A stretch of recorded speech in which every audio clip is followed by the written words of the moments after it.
Hello guys, അപ്പോൾ ചങ്ങനാശ്ശേരി ചന്ദനക്കുടം വീഡിയോയിലേക്ക് എല്ലാവർക്കും സ്വാഗതം. അപ്പോൾ ഞങ്ങൾ രാത്രി അങ്ങനെ യാത്ര തിരിച്ചു. അപ്പോൾ രാജധാനിയാണ് പോകുന്നത്. അങ്ങനെ ട്രെയിനൊക്കെ പോയി ഞങ്ങൾ ഡെസ്റ്റിനേഷനിലേക്ക് പോകുക കേട്ടോ. അപ്പോൾ ഈ ക്രിസ്മസ് നൈറ്റ്സ് ആയതുകൊണ്ട് എല്ലാ സ്ഥലത്തും ഇങ്ങനെ ലൈറ്റിംഗ് ഒക്കെ ഉണ്ടായിരുന്നു. നല്ല രസമായിരുന്നു കാണാൻ. അങ്ങനെ പിന്നെ പോകുന്ന വഴിക്ക് ഞങ്ങളടുത്ത് ക്രിസ്മസ് ഒക്കെ അല്ലേ, ഒരു മസാല ദോശ കഴിച്ചാലും. അങ്ങനെ ഞങ്ങൾ മസാല ദോശ കഴിക്കാൻ കയറി. അത്യാവശ്യം കുറച്ച് നല്ല പോസ്റ്റ് കിട്ടിയായിരുന്നു അവിടെ.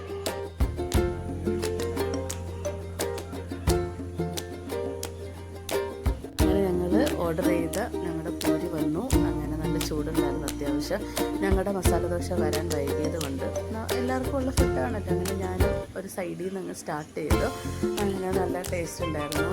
പൂരി മസാല നല്ലതായിരുന്നു. അത് കഴിഞ്ഞ് ഞങ്ങളുടെ മസാല ദോശ വന്നു.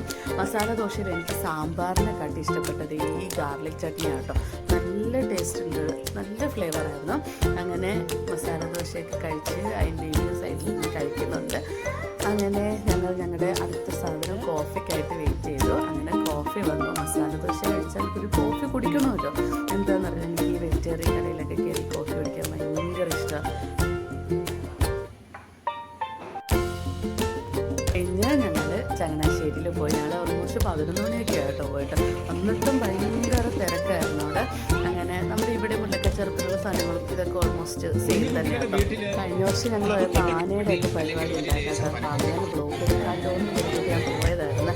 പക്ഷേ അങ്ങനെ ഇല്ലായിരുന്നു. അവിടെ മാത്രമേ ഉണ്ടായിരുന്നുള്ളൂ. രാത്രിയായിട്ടും അത്യാവശ്യം നല്ല തിരക്കും കാര്യങ്ങളൊക്കെ ഉണ്ടായിരുന്നു. അങ്ങനെ ഞങ്ങൾ പോയി. സ്പെഷ്യൽ കമ്മക്കട, മാലക്കട എല്ലാം ഉണ്ടായിരുന്നു. അങ്ങനെ ഇതാണ് ലൈറ്റ് ഷോ. അപ്പോൾ ഈ കഴിഞ്ഞ പ്രാവശ്യം ഞങ്ങൾ പോയപ്പോഴത്തേക്ക് ലൈറ്റും സൗണ്ടും ആനയുടെ പരിപാടിയൊക്കെ ഉണ്ട്. പക്ഷേ ഇപ്രാവശ്യം ഞങ്ങൾ പോയ ദിവസം വേറെ മാറിപ്പോയെന്ന് തോന്നുന്നു.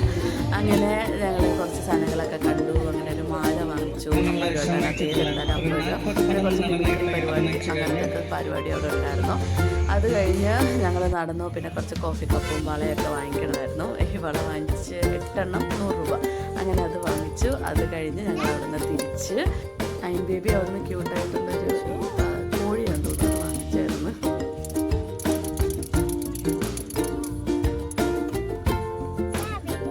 അങ്ങനെ രാത്രിയായി. അപ്പം ഞങ്ങൾ ഓർത്തുന്ന ഒരു ജ്യൂസും കൂടി കുടിച്ചിട്ട് പോകാൻ. അങ്ങനെ സ്ഥിരമായിട്ട് കണ്ണൂർ കോക്ടെയിൽ വാങ്ങിച്ച് ഞങ്ങളങ്ങനെ വീട്ടിലേക്ക് യാത്രയായി. ഇപ്പോൾ വീഡിയോ ലൈക്ക് ചെയ്യുക, ഷെയർ ചെയ്യുക, സബ്സ്ക്രൈബ് ചെയ്യുക, സപ്പോർട്ട് ചെയ്യുക ഗൈസ്. Bye guys.